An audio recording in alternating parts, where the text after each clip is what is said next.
नमस्कार दोस्तों, मैं अंकुर उपाध्याय स्वागत करता हूं आप सभी का आपके अपने YouTube channel share market analysis में। क्या रिलायंस बड़ा मूव देने के लिए तैयार हो रहा है, ऐसा लगने लगा है दोस्तों, और इसी के बारे में मैं इस वीडियो में आप सभी के साथ डिस्कशन करने वाला हूं। शुरू करते हैं एक एक करके चीजों को कवर करना। दोस्तों वैसे तो ये बाजार बहुत ही ज्यादा कंफ्यूजिंग हो गया है। मिड कैप स्मॉल कैप चलता जरूर है, लेकिन पोर्टफोलियो ऊपर नहीं आती कभी कभार। निफ्टी रैली जरूर कर रहा है, लेकिन स्टॉक्स समझ में नहीं आ रहे कौन से चल रहे हैं।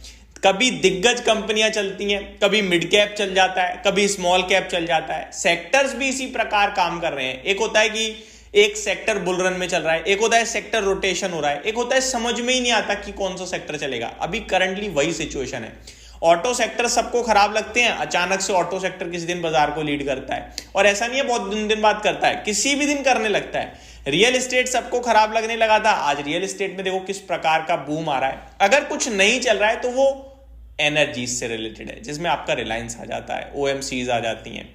ये कंपनियां एक्चुअली में अंडर परफॉर्मेंस कर रही हैं, इन्हीं में तेजी नहीं दिखती है दोस्तों। बाकी हर तरफ किसी ना किसी दिन लीडरशिप आ जाती है। कभी ऑटो से आ जाती है, कभी मेटल से आ जाती है, कभी एफएमसीजी से आ जाती है, कभी आईटी तो खैर आजकल डेली बेसिस पे दिखता है, फार्मा से आ जाती है, रियल एस्टेट से आ रही है, बट एनर्जी सेगमेंट से नहीं आ रही है दोस्तों। अब ऐसे में रिलायंस के ऊपर मैं आप सभी के साथ डिस्कशन कर रहा हूं। अब रिलायंस में क्या तेजी होने जा रही है, ऐसा आप सभी के साथ कवर कर रहा हूं।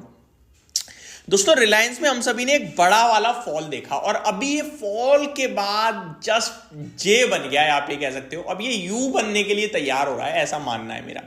अब हम इस स्टॉक को यहीं पे प्ले करने की कोशिश करेंगे तो हमारे लिए एक स्टॉप लॉस तो बहुत ही ज्यादा क्लियर कट दिखता है 1223 पे, और ऊपर में अपसाइड पोटेंशियल पहला लेवल तो बहुत छोटा मैं बताऊंगा 1340 का, 1309 की आज क्लोजिंग है, लेकिन टॉप मोस्ट देखा जाए अगर तो ऊपर में 1500 1550 तक की जगह ओपन है। मैंने इस पे कल या परसों भी एक वीडियो बनाई थी, जब मैंने आपसे कहा था कि रिलायंस देखो आप फाइनेंशियल ईयर एंड करने पे पहुंच रहे हो धीरे धीरे। अब 3 महीने रह गए हैं इस महीने के बाद, मार्च में फाइनेंशियल ईयर एंड है। जब आप फाइनेंशियल ईयर एंड करोगे तो फिर वो लिस्ट बनती है कि भैया कौन सी कंपनी कितना ग्रो कर गई है, किस व्यक्ति की क्या पोर्ट वेल्थ है इस समय। तो इस समय ना मोटा भाई की कंपनियां कर देती हैं कमाल। तो यहां पे कहीं ना कहीं गेम प्ले हो सकता है बढ़िया करके, और रिस्क रिवॉर्ड आपके फेवर में है काफी ज्यादा। तो ये सारी चीजें इस स्टॉक को एक बाइंग कैंडिडेट बनाती हैं। वहीं मैं दूसरी तरफ ध्यान दूं अगर, तो वॉल्यूम्स और डिलीवरी परसेंटेज भी हमारे फेवर में है। For example volumes continue basis पे मोर देन 1 करोड़ आ रही हैं, और डिलीवरी परसेंटेज मोर देन 55% है। अगर कल की बात करो तो 55.67% है, 5 दिन का एवरेज वॉल्यूम 58.74% है, और 30 डेज का एवरेज वॉल्यूम तो 60.69% की डिलीवरी परसेंटेज है। तो डिलीवरी परसेंटेज रिलायंस में डेफिनेटली एक दमदार, एक बेहतरीन देखने को मिल रही है, जो कि दर्शा रही है कि अच्छा ही है।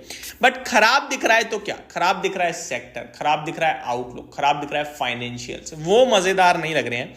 नो डाउट इनका जियो सेगमेंट बहुत अच्छा कर रहा है, लेकिन इनका जो ऑयल टू केमिकल बिजनेस है वो अच्छा नहीं कर रहा है। इनके लिए जियो अच्छा कर रहा है, रिटेल अच्छा कर रहा है, लेकिन इनका जो एक एनर्जी सेगमेंट था ना पहले, जो दिग्गज था, वो अच्छा ही नहीं कर रहा, वो मजा ही नहीं आ रहा। मैंने नंबर्स भी आपके साथ डिस्कस करे थे, मजा ही नहीं आया। 17,71,000 करोड़ के मार्केट कैप पे कंपनी बैठी है, भारत की सबसे बड़ी कंपनी है, लेकिन ऊपर से 4 लाख करोड़ का मार्केट कैप लूज कर चुकी है। 4 लाख करोड़ का, इतने मार्केट कैप की कंपनियां नहीं घूम रही हैं बाजार में जितना इसने गवा दिया है।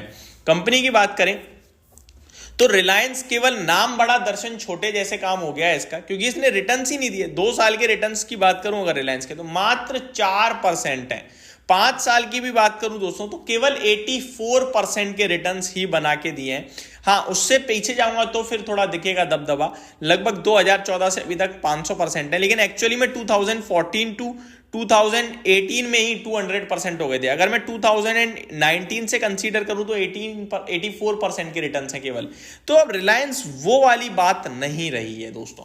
तो क्या Reliance still a portfolio stock रह गया है? क्योंकि एक जमाने में हम लोग कहते थे कि without Reliance your portfolio is incomplete. क्या अब ये सेंटेंस यूज नहीं करना चाहिए?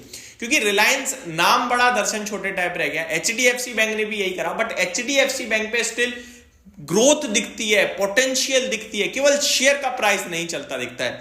एक मेजर आपको वो दिखाता हूं मैं कंपैरिजन, मैं आपके साथ शेयर करूं। अगर रिलायंस का प्रॉफिट ग्रोथ देखूं तो 5 साल की 12% की ग्रोथ है, 3 साल की 16% है, ठीक है। अब मैं यही चीज अगर एचडीएफसी बैंक में देखूंगा तो मेरे को दिखेगा एक ह्यूज प्रॉफिट ग्रोथ, एक ह्यूज नंबर ग्रोथ का, और स्टॉक का प्राइस माइनस में दिखेगा। यहां पे ग्रोथ ही कमजोर है, ग्रोथ है लेकिन उतनी नहीं है जितनी चाहिए थी बाजार को।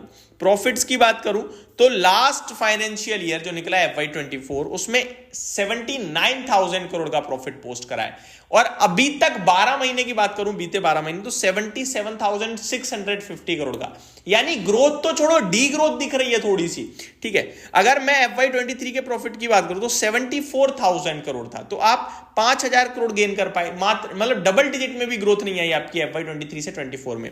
अगर 22 की बात करूं तो 68,000 करोड़ का प्रॉफिट था, तो ग्रोथ में वो मजा नहीं आ रहा है, ये कहीं ना कहीं दिख रहा है। लेकिन अभी क्योंकि शेयर टूट गया है अच्छा खासा, तो एक अपॉर्चुनिटी बन रही है, बस इसीलिए हम कहेंगे कि अभी यहां पे बिकवाली नहीं करनी चाहिए। एवरेजिंग आप चाहो तो कर सकते हो और थोड़ा वेट कीजिए, बट अभी वो कहने वाली बात नहीं रही कि रिलायंस है, बस रिलायंस के नाम पे पैसा नहीं, मजा नहीं आ रहा दोस्तों ग्रोथ में।